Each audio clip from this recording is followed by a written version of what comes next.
Hello guys, मैं हर्षित चौधरी सुनील पारिक के साथ टी सीरीज क्लासेज में आपका हार्दिक स्वागत करता हूं। आज मैं इस वीडियो में बात करने वाला हूं जो आपके बैटरी के क्वेश्चंस हैं। देखिए, इलेक्ट्रोलाइट का 81 क्वेश्चन।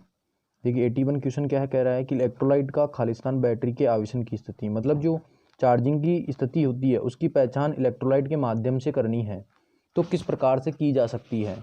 तो देखिए, जो इलेक्ट्रोलाइट है उसका आपेक्षिक घनत्व माप कर अपन क्या कर सकते हैं। आपेक्षिक घनत्व आपको पता होना चाहिए, जब चार्जिंग स्थिति होती है तब आपेक्षिक घनत्व का मान 1.28 होता है। कितना होता है? 1.28। तो आपेक्षिक घनत्व को मापकर, इलेक्ट्रोलाइट के आपेक्षिक घनत्व को मापकर अपन चार्जिंग की स्थिति का पता लगा सकते हैं। देखते हैं नेक्स्ट क्वेश्चन। निम्नलिखित संकेत देते हैं कि चार्ज पर बैटरी ने इलेक्ट्रोड, देखिए चार्ज जब बैटरी हो जाती है तब गैसिंग होता है। गैसिंग मतलब जब गैस निष्कासन होता है, विशिष्ट गुरुत्व जो है उसका डिफरेंस आ जाता है, विशिष्ट गुरुत्व का मान परिवर्तन हो जाता है, जिसे को आप आपेक्षिक घनत्व भी कहते हो। ठीक है। और इसके अलावा रंग प्राप्त कर लेता है, यानी जो आपकी प्लेटें हैं उनका रंग, जो पॉजिटिव प्लेटें हैं उनका चॉकलेटी रंग हो जाता है, चॉकलेटी भूरा रंग हो जाता है। इसके अलावा जो नेगेटिव प्लेटें होती हैं उसकी जो रंग है वो कौन सा हो जाता है? स्लेटी रंग हो जाता है। इस प्रकार जो प्लेटें हैं वो आपकी रंग प्राप्त कर लेती हैं। मतलब इसमें जो तीनों ही ऑप्शन है, option A, option B, option C, तीनों ही ऑप्शन सही है जब आप चार्जिंग करोगे तो यानी कि जो सभी ऑप्शन है, यानी डी आ जाएगा इसका उत्तर, यानी सभी ऊपर के जो ऊपर दिए गए हैं। देखते हैं नेक्स्ट क्वेश्चन। सूखी सेल के संशोधन, यानी एक शुष्क सेल है उसका संशोधित रूप, यानी जो शुष्क सेल जब बनाया गया वो किसका संशोधित रूप होता है? तो जो लैक्लांची सेल है उसकी जो एनोड होता है वो भी कार्बन का होता है, कैथोड जस्ते का होता है। इसका जो संशोधित रूप बनाया अपन ने, इसका संशोधित रूप जो बनाया वो क्या बनाया? शुष्क सेल बनाया, क्योंकि उसके अंदर जो पात्र था उसके अंदर कुछ दोष भी थे और दोष के कारण उसकी वोल्टेज का मान कम था लैक्लांची सेल में। उसका सुधार करके अपन ने क्या बनाया? एक शुष्क सेल बनाया है, और शुष्क सेल में वोल्टेज के मान में भी क्या होगी? वृद्धि हो गई। तो यहाँ पर जो इसका राइट आंसर होगा वो क्या होगा? लैक्लांची, यानी लैक्लांची सेल का जो सुधरा हुआ रूप है वो क्या होगा? आपका शुष्क सेल होगा। ठीक है, नेक्स्ट देखते हैं। एक बैटरी की जो क्षमता है, जो बैटरी की क्षमता होती है वो मापी जाती है एम्पियर घंटे के अंदर, और यहाँ पर आ है का मतलब AH। ठीक है, तो यहाँ पर जो इसका राइट आंसर होगा वो होगा एक का मतलब A। ठीक है, VA का मतलब VA वोल्ट एम्पियर में होती है।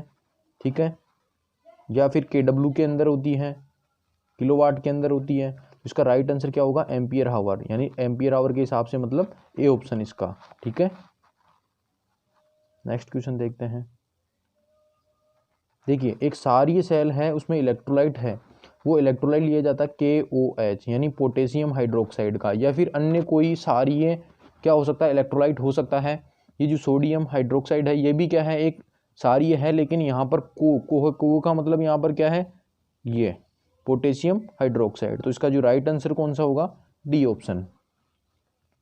देखिए नेक्स्ट क्वेश्चन। देखिए, निकिल सेल, निकिल जो आयरन सेल है उसका स्व आवेशन खालिस्तान एडिशन सेल, एडिशन सेल यहाँ पर बोल रहा है निकिल कैडमियम सेल से होता है। हमेशा ध्यान रखना है इसका सेल्फ आवेशन क्या होता है? कम होता है। क्या होता है? कम, क्योंकि निकिल आयरन सेल होता है इसका जो आंतरिक प्रतिरोध है वो ज़्यादा होता है। इसको अपन ने सुधार के रूप में क्या किया है? निकिल कैडमियम सेल के रूप में बनाया है। तो जो एडिशन सेल है अपना वो इसका सुधरा हुआ रूप है। ठीक है, तो उसका स्व आवेशन क्या होगा? निकिल आयरन सेल का कम होगा। नेक्स्ट देखते हैं। एक औद्योगिक बैटरी की एम्पियर घंटे की क्षमता खालिस्तान घंटे के निर्वहन का मतलब है कितने घंटे तक अपने को वो आउटपुट दे सकती है, निर्वहन कर सकती है। तो सामान्य तौर पर आप सभी को पता है जो औद्योगिक कार्य हैं वो 8 घंटे के रूप में किए जाते हैं, शिफ्ट के रूप में किए जाते हैं। तो यहाँ पर जो राइट आंसर होगा वो क्या होगा? आपका 8 आवर। ठीक है, नेक्स्ट क्वेश्चन देखते हैं। एडिशन सेल का शरीर का मतलब बॉडी, एडिशन सेल की जो बॉडी है वो किसकी बनाई जाती है? ठीक है, तो एडिशन सेल मतलब निकिल कैडमियम सेल, तो किसकी बनाएंगे? निकिल प्लेटेड बनाते हैं। ठीक है, या SS की बना सकते हैं, स्टेनलेस स्टील की भी बना सकते हैं, और स्टेनलेस स्टील होता है उसके अंदर निकिल की मात्रा मिलाई जाती है। देखिए नेक्स्ट क्वेश्चन। एडिशन सेल में इलेक्ट्रोलाइट का विशिष्ट गुरुत्व, देखिए अब यहाँ पर न्यूनतम से न्यूनतम इलेक्ट्रोलाइट का अपेक्षित घनत्व कितना होता है 1.21, तो यहाँ पर अधिकतम से अधिकतम क्या दे रखा है अपने पास ऑप्शन के अंदर 1.21, तो इसका राइट आंसर कौन सा होगा, डी ऑप्शन। देखिए नेक्स्ट क्वेश्चन, बैटरी और वाहन के बीच सभी वैद्युतिक कनेक्शन जो पतले एल्यूमिनियम तार के द्वारा करते हैं, पतले तांबे के तार के द्वारा करते हैं, कठोर केबलों के द्वारा करते हैं, लचीली केबलों के द्वारा करते हैं। तो देखिए जो पतले तांबे के तार होते हैं, इन पतले तांबे के तार के द्वारा कनेक्शन किए जाते हैं। नेक्स्ट देखते हैं,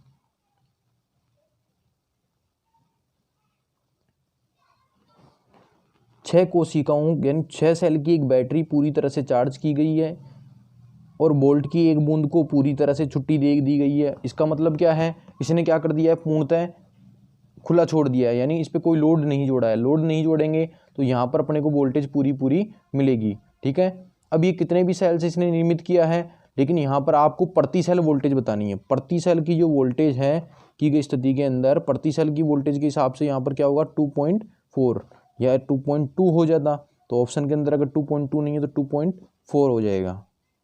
नेक्स्ट देखते हैं,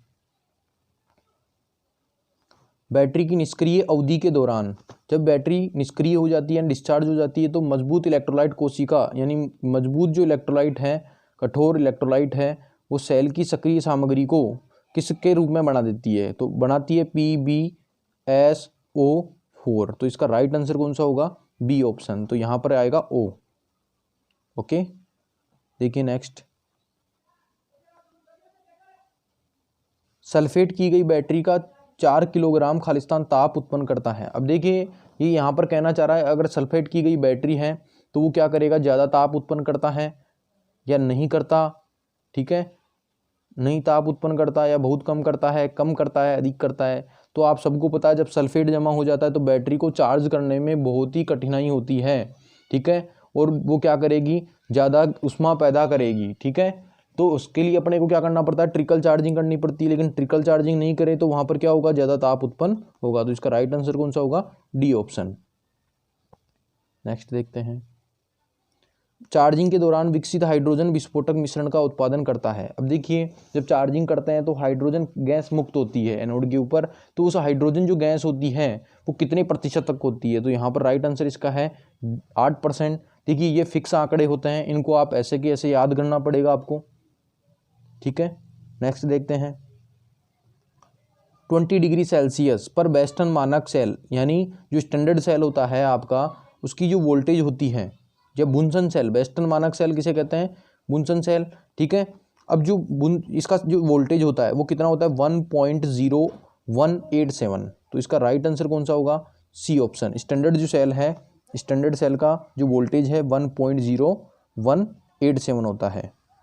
नेक्स्ट देखते हैं, भूमिगत धातु के कारण काम में शरण की मात्रा पर निर्भर करता है। शरण का मतलब यहाँ पर क्या होता है, लीकेज हो सकता है, ठीक है। तो यहाँ पर नमी की मात्रा पर निर्भर करता है, प्रकार की धातु, किस प्रकार की धातु है, किस प्रकार की मिट्टी का रसायन है, इन सभी कारकों पर क्या करेगा, निर्भर करेगा। यानी भूमिगत अगर धातु को यूज़ की गई है तो उसमें जो शरण होगा वो नमी की मात्रा पर भी निर्भर करेगा, अपनी धातु कैसी है उसके ऊपर जल्दी से शरण यानी लीकेज लीकेज क्या, उसके ऊपर कोई संसारण दोष तो जल्दी से विद्यमान नहीं हो रहा है, और मिट्टी के रसायन के ऊपर भी डिपेंड करेगा, वो किस जो उस पर जंग लगेगा या संसारण पैदा होगा वो नमी और धातु और मिट्टी के रसायन इन सब पर निर्भर करेगा। नेक्स्ट देखते हैं, जो मरकरी सेल होता है उसमें निम्नलिखित विशेषताएं होती है। देखिए flat charge discharge current voltage, यानी फ्लैट जब ये डिस्चार्ज होगा, फ्लैट मतलब स्थिर, करंट और वोल्टेज वक्र बनेगा, बिल्कुल ऐसा ही बनेगा। शक्ति उच्च रहती है और वजन में हल्का होता है, बिल्कुल सही बात है, उनका अनुपात है वो ज़्यादा होगा। उच्च तापमान और आर्द्रता की प्रतिकूल परिस्थितियों में भी तुलनात्मक रूप से लंबे समय तक, बिल्कुल इसका सेल्फ जीवन होता है वो भी क्या होता है, ज़्यादा होता है। तो इसका उपरोक्त आंसर आ जाएगा, उपरोक्त सभी। नेक्स्ट देखते हैं, उच्च दर पर सल्फेट युक्त बैटरी को चार्ज करने से इलेक्ट्रोलाइट उबलने के कारण पता लगता है, बिल्कुल। प्लेटों का गर्म भी होता है, बिल्कुल। जब सल्फेट युक्त बैटरी होती है तो इलेक्ट्रोलाइट भी बहुत ज़्यादा उबलेगा, प्लेटें भी बहुत ज़्यादा गर्म होगी, और सेपरेटर को नुकसान पहुंचेगा, और सेल का जो कवर है वो ज़्यादा गर्म हो जाएगा। तो इसमें राइट आंसर कौन सा होगा, डी ऑप्शन, सभी पर, सभी हो जाएगा इसमें, है ना, ठीक है। नेक्स्ट देखते हैं, एक सेल की शॉर्ट सर्किट के कारण हो सकता है। शॉर्ट सर्किट के कारण बकलिंग दोष बिल्कुल हो सकता है। दोषपूर्ण विभाजक यानी जो सेपरेटर है बीच के अंदर पॉजिटिव और नेगेटिव प्लेटों के मध्य, तो वो भी क्या हो जाएगा आपका खराब हो जाएगा। ठीक है, विभाजक खराब हो जाएगा, दोषपूर्ण हो जाएगा। सकारात्मक और नकारात्मक प्लेटों के बीच सर्किट बनाने वाले कण या तलछट का अत्यधिक संचयन। और इसके अलावा देखो तलछट नीचे क्या होता है, ज़्यादा जमा हो जाता है, कुछ पदार्थ नीचे झड़ते हैं वो जमा हो जाते हैं, प्लेटों को शॉर्ट सर्किट कर देते हैं। तो ये सारे तलछट भी इसका कारण है। दोषपूर्ण विभाजक भी, प्लेटों का बकलिंग हो जाना भी, और ये सकारात्मक नकारात्मक प्लेटों के बीच सर्किट का बनाने वाले जो कण हैं उनके ऊपर भी निर्भर करता है। तो यहाँ पर जो राइट आंसर है वो क्या हो जाएगा, उपरोक्त सभी आ जाएगा। तो इसका राइट आंसर क्या हो जाएगा आपके ई ऑप्शन, यानी उपरोक्त सभी में से कोई भी एक हो सकता है। नेक्स्ट देखते हैं। देखिए, एक बैटरी के कवर में तत्व को रखा जाता है और बैटरी कंटेनर के सीट्स पर सील कर दिया जाता है। अब देखो सील करने का कारण क्या होता है कि इसमें पानी का वाष्पीकरण एक तो कम हो, ठीक है, और सील कर जहाँ से करते हैं उसको हटाकर अपन क्या कर सकते हैं, उसकी गंदगी को बाहर भी निकाल सकते हैं। तो इसके दोनों ही सही है, राइट आंसर है, यानी कि उपरोक्त जो ऊपर दिए गए हैं ग आंसर आ जाएगा इसका। उपरोक्त कार्यों के लिए दोनों जो निर्वहन करेंगे। ठीक है, तो आज का हमारा ये वीडियो यहीं तक रहेगा। अगर हमारा ये वीडियो आपको पसंद आया है तो हमारे इस वीडियो को लाइक कीजिए, शेयर कीजिए और हमारे इस चैनल को सब्सक्राइब कीजिए। Thank you guys.